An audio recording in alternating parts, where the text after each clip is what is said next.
Hi, my name is Walt Ribeiro, and this week I will be showing you how to read music, also known as sight reading.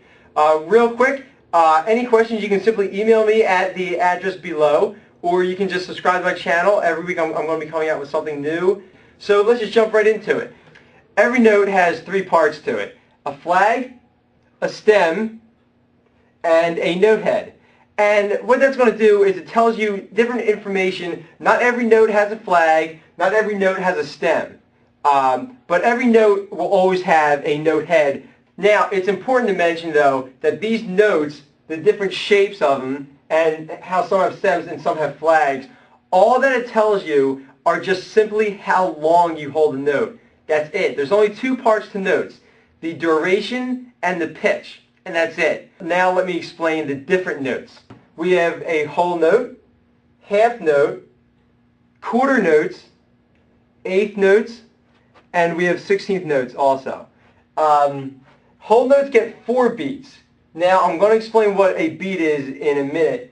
Now that's what a whole note looks like. Notice how the whole note has no stem and it has no flag. All it has is just an open whole note. And that's it, or just an open note head. For the half note, it gets 2 beats. Notice how this has an open note head, a stem, but no flag. Now the quarter note has a filled-in note head, a stem, and no flag. The quarter note gets 1 beat. The eighth note gets half a beat. Notice its flag, and the 16th note gets a quarter of a beat. Notice how it has 2 flags. Okay? Now, for those who are thinking, okay, Walt, that's great, but what's a beat? Well, this clock here is going on 60 beats per minute.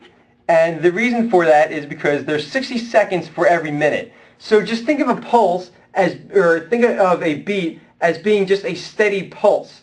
So this is constantly going on a steady pulse 60 times every minute, 60 seconds per minute. So this clock is going at what we refer to as 60 BPMs. And BPM stands for beats per minute. So let's say that you're in a band and you want the drummer to play 120 beats per minute. You can actually just hold up this clock to him and say, play twice as fast as that. So instead of hitting on every second, he's hitting twice every second. And then if you wanted him to play at 180 beats per minute, you would say, make sure that you hit 3 times for every time that this clock pulses. In some sense, it would be like that he's playing triplets over what that clock's playing. So just to clarify, that when a song is faster, it's going to be a higher beats per minute, and likewise, when the song is slower, it's going to be a much lower beats per minute. So now, since we know the note durations, let's discuss the actual notes on the staff paper, the way that you would read them. And so once you know the note durations and you know the notes on the staff, all you have to do is combine them. And that's what sight reading is. So here we have what this is called is a treble clef. Okay? Now there's different types of clefs. For the most part, treble clef is what you would probably be using as you get lower in pitch, like a bass. That would be a bass clef, which looks like this. Like that. But we're not going to have to worry about that right now. So let's skip that. And then just jump right into the notes. There's 5 staff lines. Okay? And they go in alphabetical order. So starting from the first line is E. Then walking up for every line, space, it goes up alphabetically: E, F, G, A, B, C, D, E, F, G, and so on and so forth. All the way up and all the way back down. And the way that you would write that is for the notes. If the note's on this line, then it's going to be in E. And it continues: F, G, A, B, C, D, E, F, G. Rather than trying to memorize every note all the way up and down, the way that you can do it is to memorize just the lines, and the lines go E, G, B, D, F, because remember, you're skipping every other space. Instead of going E, F, G, A, B, C, D, E, F, you're now going E, G, B, D, F. And likewise, for the spaces, you're going F, A, C, E, because you're skipping the lines. F, G, A, B, C, D, E. Skip those. And if you want, you can make up your own mnemonic using just the first letters of each word. The one that's most common is every good boy does fine. E, G, B, D, F.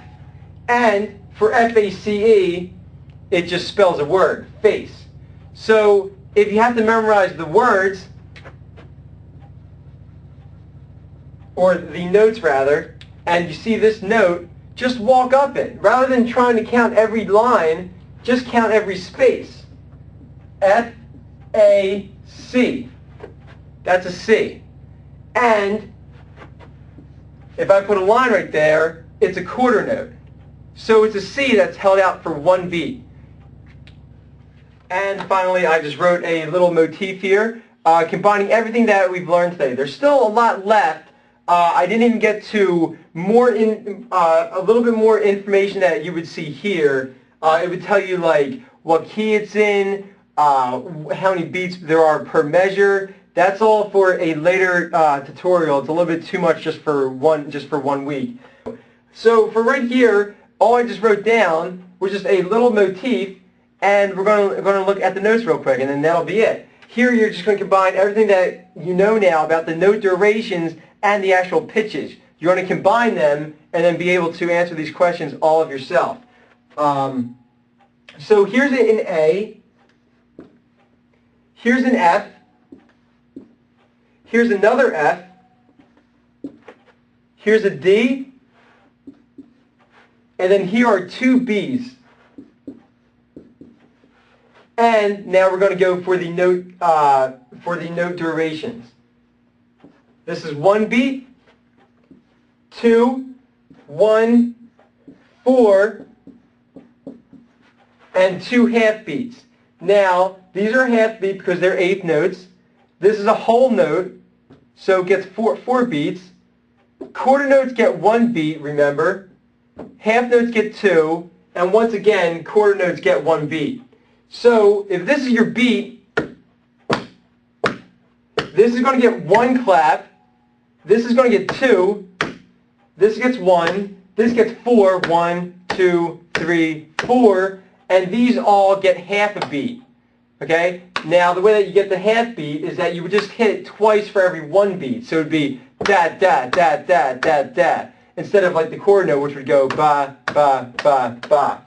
Okay? And what are these notes? Well, next week we're going to learn what the notes are on a guitar and a piano.